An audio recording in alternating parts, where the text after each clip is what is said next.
Good afternoon, folks. And oh boy, here we have another wonderful example of games journalism going where it shouldn't go.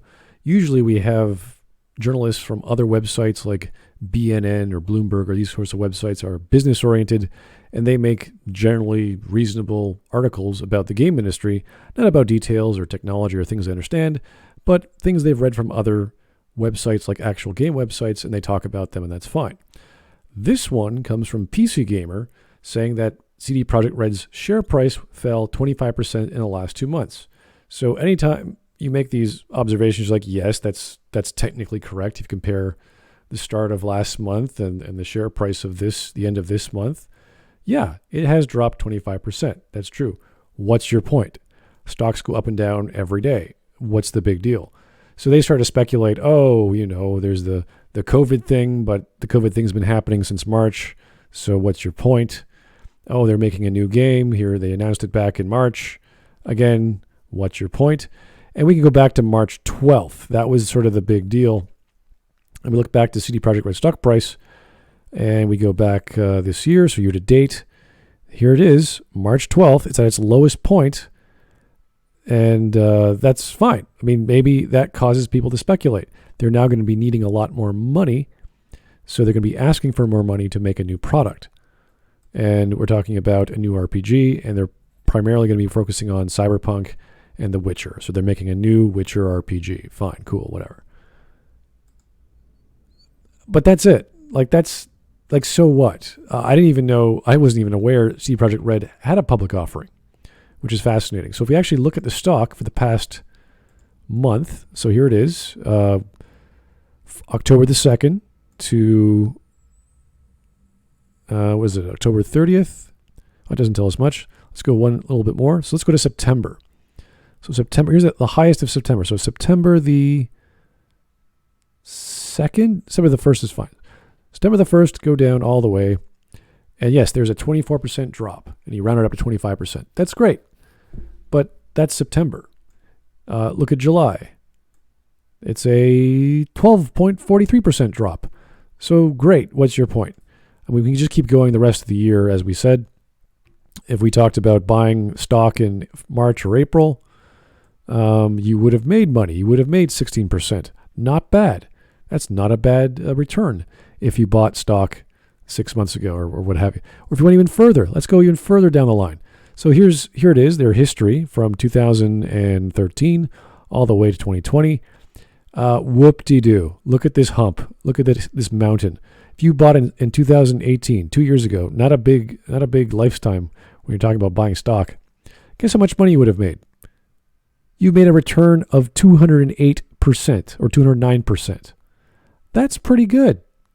I think 209% is pretty good if you're going to sell and you get a really low dividend. But we're not talking about dividend values. We're talking about overall value of capital gains.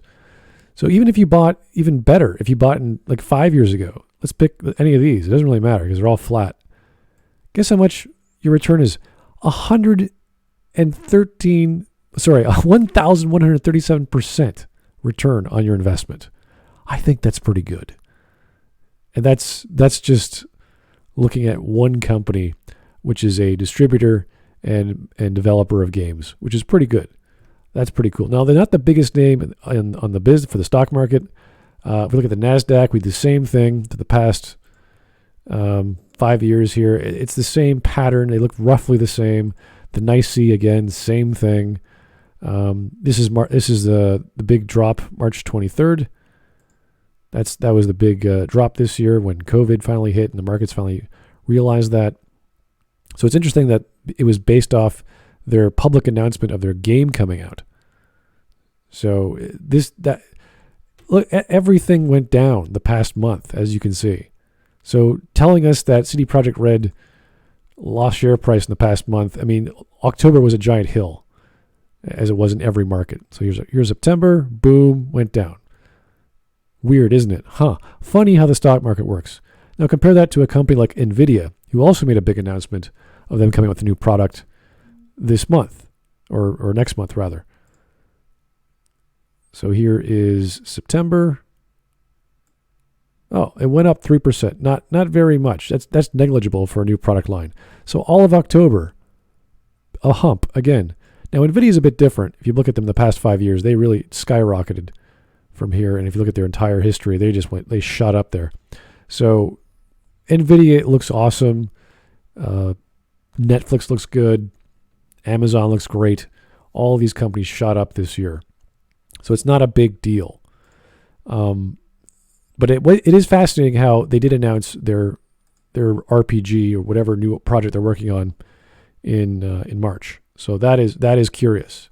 And notice how the COVID, the rest of the marketplace wasn't that big a deal. Now this is the Warsaw market. This is in Poland.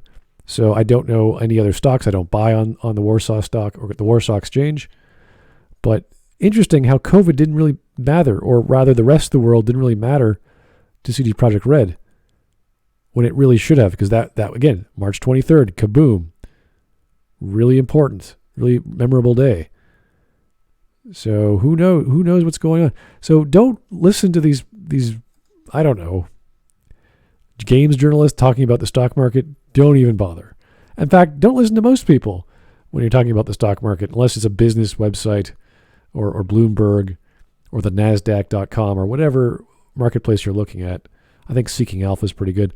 But this is not where we should be. This is not where our mind should be. If you like CD Projekt RED, buy it.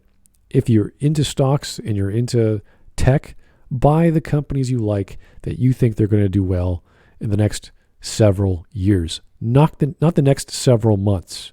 We're talking about buying and investing and having a capital return on your investment, which takes time. It takes years. So I'm not envisioning that CD Projekt RED is going to drop or go up in the next few months. I don't really care. It doesn't bother me.